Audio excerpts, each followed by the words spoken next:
Naalala ko tuloy yung napanood kong video ni Banat Baybayon nung pinagkumpara niya yung way of talking or delivering speeches si Sara Duterte at si President Bongbong Marcos. Napanood niyo ba yon? Nung sinabi ni Banat Bay na kapag si Sara daw ang nagsalita, ang linaw-linaw.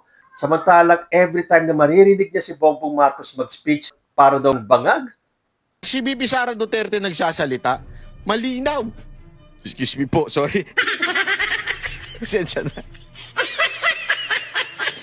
Totoo naman po, di ba? Pag si BP Sara, napakalinaw ho ng kanyang pananalita. Pero, hindi ko alam. Tinitingnan ko yung speech ni Marcos.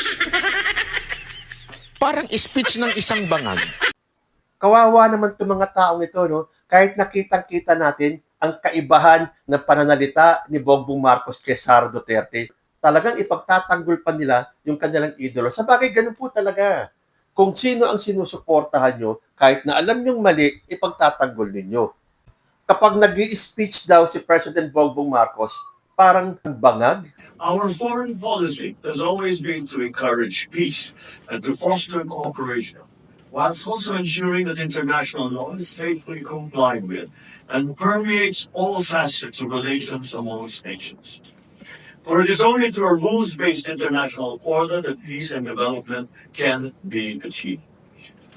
Excellencies, ladies and gentlemen, it is a sense of fulfillment and pride that I share the Philippines' economic performance in 2024, despite domestic headwinds and geopolitical tensions. So you will excuse me if I... Siyempre, hindi po mawawala yung salitang bangag dito sa mga DDS na to.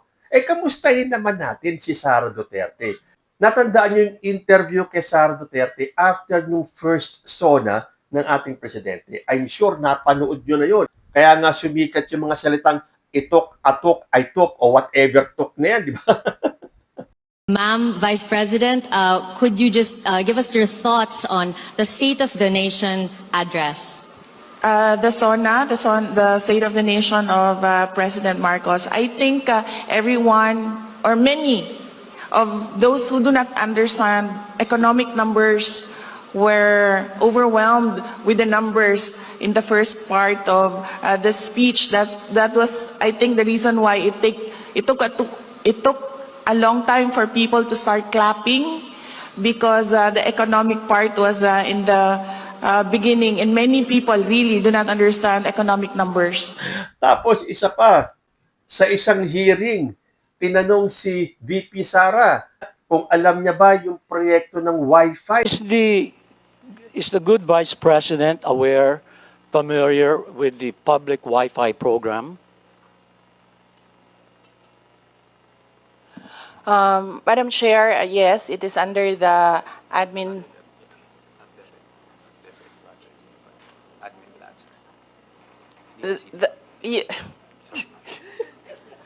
That's not a timeout. Madam Chair, Yusek Mempin will answer the question. Hindi ba kitang-kita natin na parang nag-buffering si Sara Duterte? Blanco! In the end, anong sabi niya? Mr. So-and-so will answer the question. O, tapos ito pa, yung bagong kumakalat na video ni Sara Duterte. Panoorin po natin. Said he has nothing to do with the impeachment video. I do not want to answer that question. Next. Ma'am, confirm po ba na si dating Pangulo Rodrigo Duterte isa sa mga abogado niyo para sa impeachment? I do not want to answer that question. Yes, ma'am. Nakikita niyo po ba na may hahaling tulad ang sitwasyon ng bansa sa 1984 ni George Owen? I do not want to answer that question. Last question. Ma'am, naniniwala po ba kayo na may gumalaw po for the impeachment? May gumalaw po na parang money or... I do not want to answer that question. O ayan, nung una akala ko AI lang ito. Kasi mukha siyang AI eh. Pero, kung totoo man ito, ang tanong, bakit walang maisagot si Sara Duterte? May una nagtanong, ayaw niyang sagutin. Pangalawang tanong, ayaw niyang sagutin. Pangatlong tanong, ayaw pa rin niyang sagutin. Umabot ba sa apat na nagtanong na lahat ayaw niyang sagutin? Bakit pa siya nagpa-press con kung ayaw naman niyang sumagot sa mga katanungan? Kung ito ang maging presidente ninyo at siya ay maimbitahan sa ibang bansa at biglang siya ay ma-ambush interview, pwede ba yung I don't want to answer your question? Next, I don't want to answer your question. Last, I don't want to answer your question. Ganun ba yung gusto yung maging presidente? O kung sasagot man siya, pwede ba yung itok, atok, I talk?